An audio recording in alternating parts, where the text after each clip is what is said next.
लोग धार्मिक होते, देखिए बीजेपी के लोग अगर धार्मिक होते, धार्मिक और सनातनी होते, सनातनी कभी अन्याय नहीं कर सकता, सनातनी कभी अधर्मी नहीं हो सकता, सनातनी किसी के फेक हत्या नहीं कर सकता।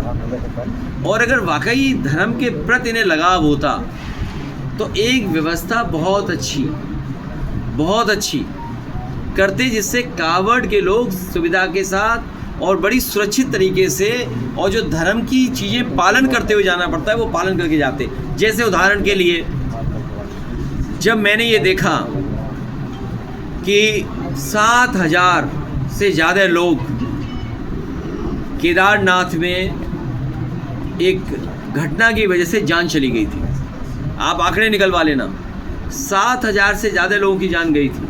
कई परिवार पूरे ख़त्म हो गए थे, कई परिवार में कुछ लोग गए थे। जानवरों की कितनी जान गई कोई नहीं जानता। समय समय पर हाई कोर्ट ने कहा कि आप इसमें जान जा रही है, आप जानवरों का इस्तेमाल मत करिए। और सोचिए, इन्होंने हेलीकॉप्टरों के लिए टैक्स वसूलना शुरू कर दिया, तो उसका परिणाम ये हुआ कि हेलीकॉप्टर रुकता ही नहीं था। आप सोचिए कि आप कल्पना कीजिए, आप लोग सब समझदार लोग हैं, आप किसी भी पायलट या उससे पूछेगा कि बैठाने उतरने में कितना टाइम लगता होगा हेलीकॉप्टर में, जिसमें एक नॉर्मल चेकअप होना चाहिए। एक चेकअप की ज़रूरत पड़ती है हर लैंडिंग टेक ऑफ के बाद। 1 मिनट के अंदर सुनने में आया कि लोगों को उतारते थे, लोगों को चढ़ा देते और टेक ऑफ कर जाते थे। वो इसलिए कर रहे थे क्योंकि जो कंपनियां थीं उन पर टैक्स वसूल रही थी बीजेपी की सरकार, तो उन्हें मुनाफा अपना निकालना था, तो समय बचा रहे थे, और समय बचाने से ज़्यादा फ्लाइट कर रहे थे जिससे ज़्यादा मुनाफा कमा पाए। सोचो कितने हेलीकॉप्टर गिर गए, 5 गिर गए। तो इसलिए हम समाजवादी लोग, धार्मिक लोग हैं, धर्म के प्रति हमारी आस्था है, तो हमने भी एक रिप्लिका ऑफ और कई मंदिरों के जो अच्छी चीज़ें हैं उनको शामिल करते हुए इटावा में केदारेश्वर धाम बनाया है। तो क्योंकि हमें सुविधा देनी है श्रद्धालुओं को, ये आजमगढ़ को विकास गति से जोड़ना था। हम यही तो कहते थे double the speed triple the economy, तो इसीलिए तो एक्सप्रेस वे दिया।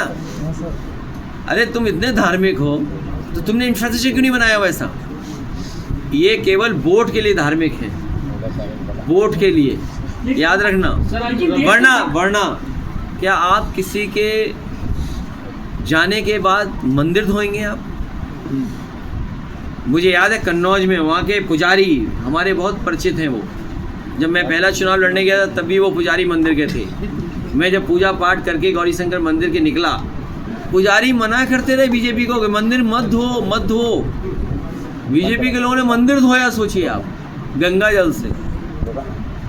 जिस मुख्यमंत्री आवास में हम लोग बाहर निकले उसको गंगा जल से धोया। अभी भी सोचो छुआछूत कितनी बड़ी बात है।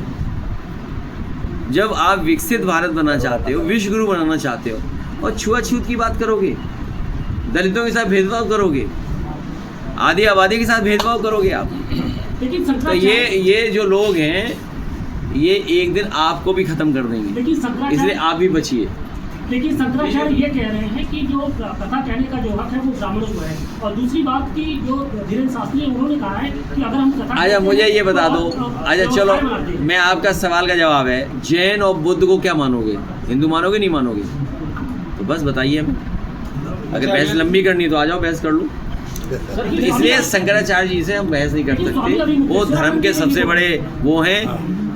लेकिन हम लोग विकास हैं, ये फील्ड हमारा नहीं है, रिलीजन हमारा फील्ड नहीं है, हमारा एक्सप्रेस वे फील्ड है। और योगी जी और सरकार और बीजेपी का फील्ड डेवलपमेंट नहीं है। इसीलिए देखो उनकी सड़क देख लो आप, क्या बनी है, 2 लेन।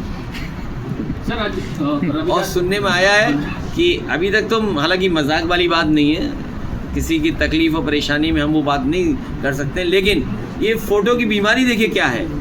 हम तो अपने मुख्यमंत्री जी को योगी समझते थे, एक दिन मैंने देखा एक्सरे देख रहे हैं तो मुझे लगा कि डॉक्टर भी हो गए। रविदास मल्होत्रा और एसटी साहब ने बोला है कि बीजेपी और आतंकी में कोई अंतर नहीं है। ये तो बहुत पुरानी बात है। अब बताओ किसी की आप चुटिया काट लोगे उसको क्या नाम देंगे बताओ?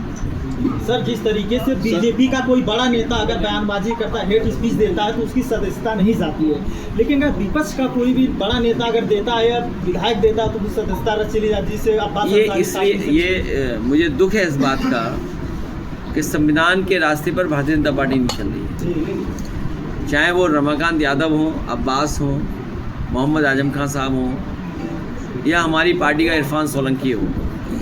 आप पता करिए, मैं आपको रिकॉर्डिंग देता हूँ गुरसाईगंज की।